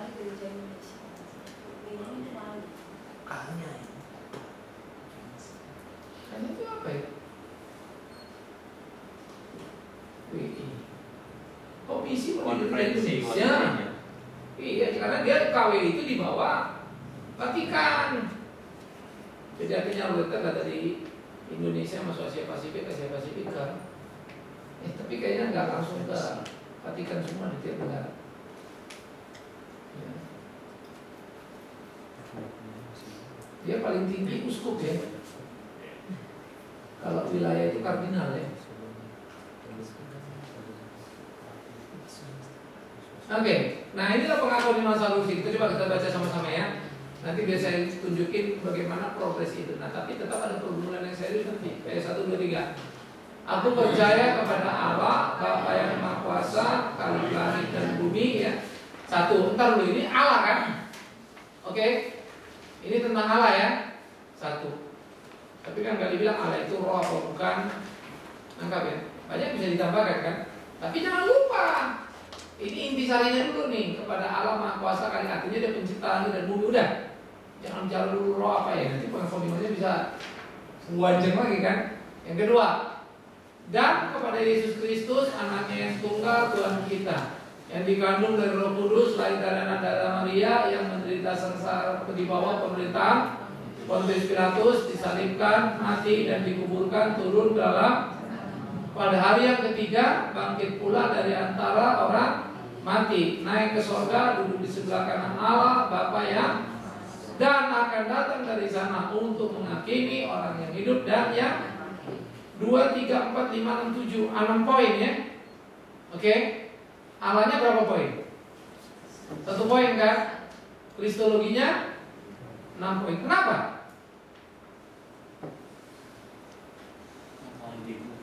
Karena ini perdebatan yang paling sengit. Ya, perdebatan yang paling besar. Sehingga dirumuskan kuat. Kemudian, aku percaya kepada satu kan? Bisa jelas?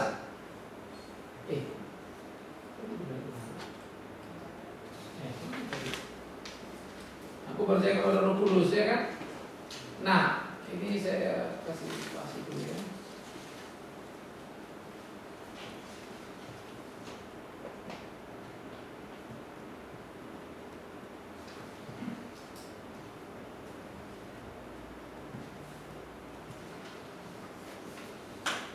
Jadi kalau kita melihat di dalam bagian seperti ini, ya panjang kan? Nah, jadi ada bagian yang pendek kan? Aku percaya kepada ya.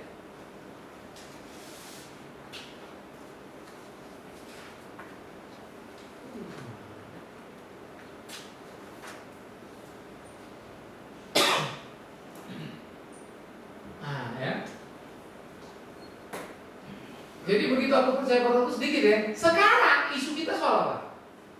Roh Kudus ini banyak banget kan? Kenapa? Karena dulu orang kemanusiaan Kristus itu jadi problem. Kalau sekarang yang jadi problem paling berat justru di kalangan Kristen apa? Roh Kudus. Kenapa? Karena konteks zaman kita ini yang udah mengenal sixth sense lah, paranormal lah, gitu loh. Kita berinteraksi dengan urusan ini. Maka isu Roh Kudus ini beliber-liber lah ini. Oh saya Roh Kudus bicara sama saya, kan begitu gitu kan? Saya keluar Roh Kudus bilang begini, saya lihat Roh Kudus memberi bahaya sudah. Sixth sense benar dah udah. Pendeta khotbah pun Roh Kudus bilang saya mesti khotbah ini, buset. Diminta tema apapun nggak sampaikan. Disampaikannya apa yang dia mau sampaikan? Lupakan temanya ini. Iya, saya kemarin juga sudah siapkan. Tapi kemudian Roh Tuhan bicara, padahal nggak pernah disiapkannya. Omong kosong, itu bohong. Tapi bisa orang begitu karena kalau berpikirnya udah kacau banget. Saya rasa, jadi perasaannya ini dengarnya. Perasaan itu manipulatif setengah mati. Nah ini kalau orang punya problem psikologi, biasanya ya orang-orang schizofren yang paling sering dengar Allah, ketemu Allah, pasti ada schizofren. Ya. Kadang-kadang dengar suara gini, dengar sini, itu harus problema kejiwaan. Dalam sejarah gereja itu banyak ditemukan ya. Tapi tolong jangan kalau pendeta bilang, Tuhan ngomong lalu si software ini, jangan gitu juga. Gereja yang kudus dan persekutuan orang yang kudus. Itu apa? Umum satu, Katolik. Itu sebetulnya bukan AM itu ya. Tersalah gereja yang kudus dan FM. udah naik dari AM. Karena stereo, bukan. Nah, ini yang menjadi menarik adalah gereja yang kudus yang kita diskusikan ini karena segini nih kan, prinsipnya memang kudus dipanggil dari kejahatan itu kan satu, dan itu tempat kita bersekutu. Baru kita rumuskan. Nah, satu pada kemudian begini, anggap ya, pengampunan dosa, kebangkitan daging dan hidup yang ada kebangkitan, ada apa itu kebangkitan daging mau tapi dari tubuh kemuliaan dan seterusnya kan gitu kan. Hidup kekal di mana? Nanti di surga bla bla bla. Nah, inilah sebetulnya pingkalan iman rasuli yang detail-detailnya tadi ada di isu ini. Ngerti? Isu ini bawa ke sana. Kan ada isu eskatologinya, isu keselamatannya, isu Alkitabnya dan seterusnya. Bawalah masuklah ke pengakuan iman rasuli. Nah, inilah yang digerakkan oleh gereja. Sehingga ajaran kita dapat disampaikan melalui khotbah, lagu, pujian, doa, kesaksian kata itu perlu diteliti agar sesuai dengan apa? Dogmatika Kristen. Karena itulah pengakuan iman rasuli menjadi apa? Acuan penting. Karena itu harus senantiasa diikrarkan oleh gereja sebagai alat. Kapan diikrarkan mestinya? Sesudah khotbah. Dia untuk mengkoleksi khotbah itu cocok kan?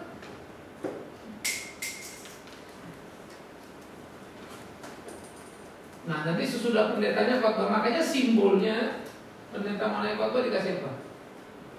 Siapa yang ngasih? Majelis. Lalu dia duduk di atas kan?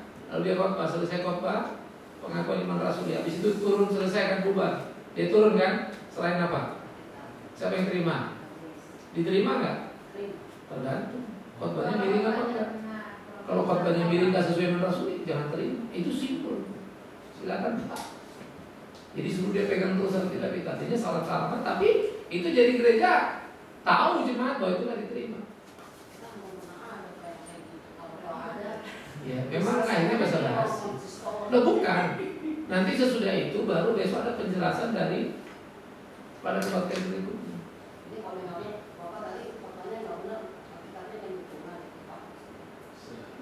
Iya, kalau dibilang Yesus bukan Tuhan, udah selesai amin kan, turun kan. Dia kasih kitab kita nggak terima. Silakan ke depan langsung salam-salaman. Habis itu baru ngomong di konsistor. Sorry Pak, dari kita nggak bisa terima kitabnya. Kan Bapak khotbah lah. Pengakuan iman Saudara Yesus Tuhan, Bapak bilang tadi enggak. Misalnya itu. Tapi akan dilakukan? Enggak. Tergantung gerejanya. Kalau kamu jenisnya mungkin iya. Repotnya kan kalau bukan kamu yang majelis kan susah. Tapi kalau kita gituin, jujur aja ya, memang itulah kita bilang tadi. Sombong, so tahu paling bener. Aduh, sakit gigi. Padahal harus. Nah kalau nggak gitu masa gereja jadi tong sampah kan? Semua harus ngomong saya nak perlu. Dulu di gereja kita ada satu khotbah saya